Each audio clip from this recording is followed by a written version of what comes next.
O Brasil continua desigual com relação às questões econômicas, de gênero e raça.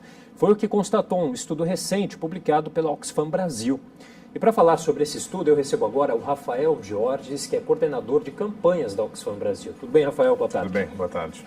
Bom, fala um pouquinho para a gente sobre esse estudo, que é o retrato das desigualdades no Brasil. Quais foram as principais constatações aí? Bom, a Oxfam já faz 3 anos que a gente se aprofundou no estudo do tema das desigualdades no mundo, sobretudo as desigualdades econômicas.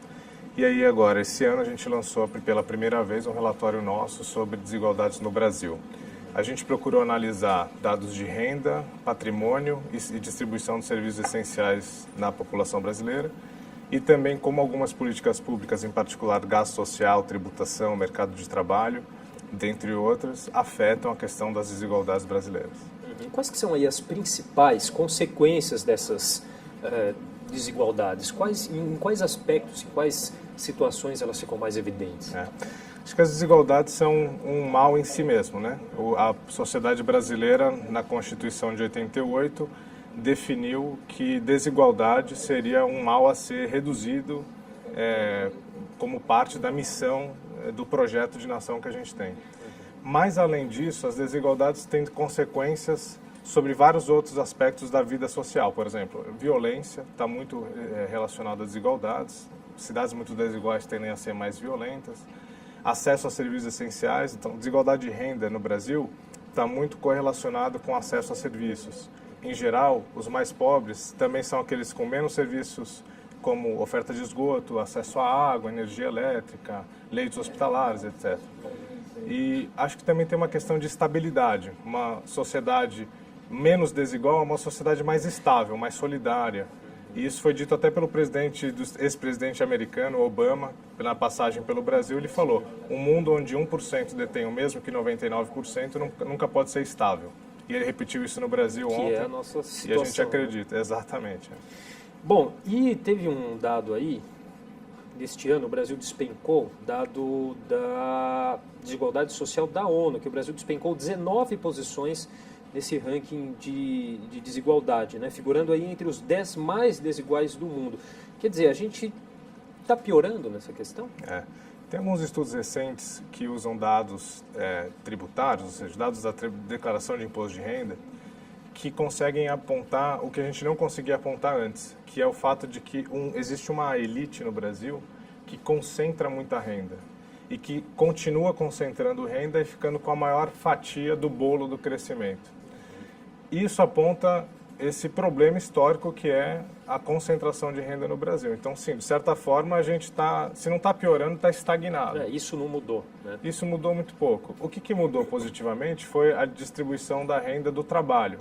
Então, a pessoa que vive de trabalho hoje no Brasil vive uma condição melhor. Quem vive do trabalho e ganha rendas baixas tem uma condição melhor do que tinha algum tempo atrás. Só que a distribuição geral não mudou substancialmente, inclusive pode ter piorado. Bom, e a tendência aqui, segundo projeções do Banco Mundial, é que de até 3 milhões e meio aí, a mais haja 3 milhões e meio a mais de pobres no Brasil até o final de 2017. Isso mostra que, apesar desses avanços, ainda que pequenos, a gente pode dizer que não estão consolidados? Porque a boa parte da redução da desigualdade de renda no Brasil, ao longo dos últimos 20 anos, aconteceu por conta do trabalho. A gente reduziu o desemprego, aumentou o salário mínimo, aumentou a formalização. São políticas muito importantes, tem que continuar, só que sozinhas não dão conta. A gente também teve uma boa parte dos pobres que saíram via programas sociais, que hoje são enfraquecidos. Então, a gente tem que olhar com muito cuidado as políticas que deram certo, para saber o que precisa ir, o que a gente precisa fazer além, que sejam mudanças estruturais, para que conjunturas de crise não joguem pessoas de novo para a pobreza de maneira tão rápida como está acontecendo agora no Brasil. E tem um fator pior ainda que a desigualdade de renda, que é a desigualdade de riqueza, né, de bens materiais, como imóveis. Ainda essa desigualdade é maior do que a de renda, é isso? Sim, é mais concentrado. O patrimônio no Brasil é muito mais concentrado. 1% das pessoas no Brasil concentram 25% da renda. enquanto 1% das pessoas concentra quase metade, 50% de patrimônio. Patrimônio é casa, é terreno, é aplicações financeiras. No Brasil, a maior parte é patrimônio não financeiro, é patrimônio físico. 70% do patrimônio no Brasil é físico.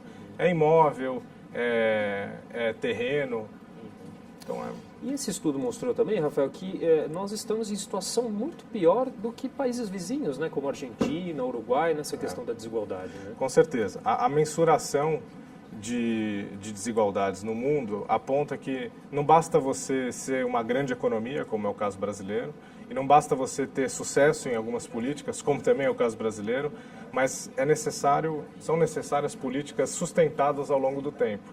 Algo que países vizinhos como Uruguai e Argentina lograram fazer ao longo da sua história. Talvez eles estejam em condições, sobretudo a Argentina, em condições piores do que nós hoje. Mas o Brasil, em termos de desigualdade, ainda é muito pior do que eles.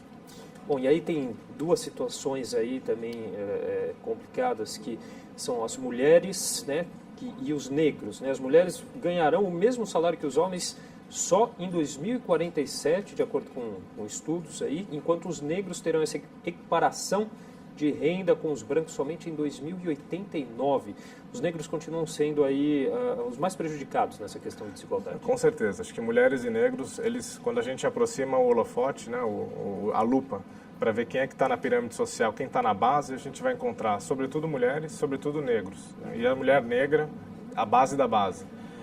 Em particular, a renda da mulher hoje gira em torno de 62% da renda de um homem, em média.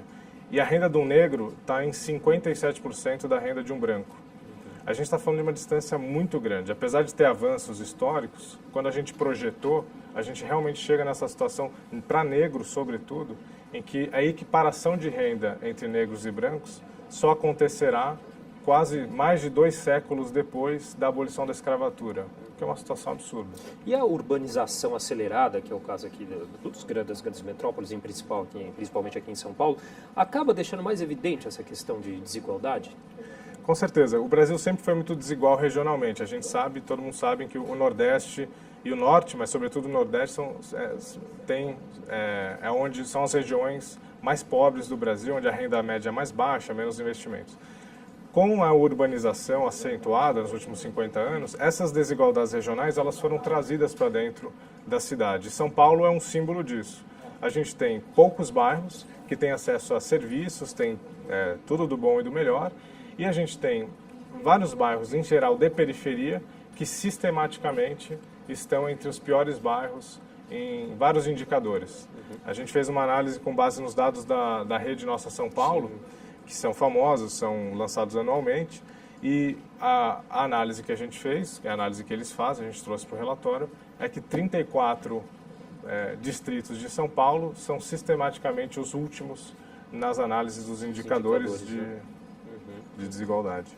Onde as rendas médias são as mais baixas também da cidade, né? E onde vive a grande parte da população, cerca de 40% do total do município, né? Exatamente. Eu acho que é a maior parte da população e a maior parte da população pobre. Existe essa correlação. Tá certo, Rafael. Bom, queria agradecer muito sua participação aqui no Jornal da Câmara. Muito obrigado. Prazer.